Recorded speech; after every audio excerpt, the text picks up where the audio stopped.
Hello বন্ধুরা, আজকে তোমাদের ডিম ভাপা করে দেখাবো।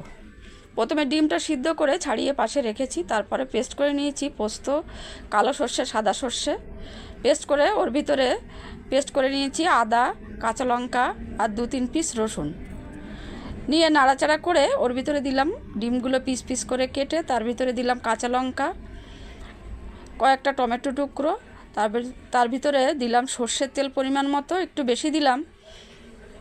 সর্ষের তেলটা একটু বেশি দিলে ভাপাটা আরও সুন্দর হবে। তার ভিতরে দিলাম একটু জিরের গুঁড়ো দিয়ে ভালো নাড়াচাড়া করে কড়াইতে জল বসিয়ে দিয়ে, জলটা যখন ফুটে এসছে টিফিন কারিটা বসিয়ে দিয়ে ঢাকা দিয়ে দিয়েছি।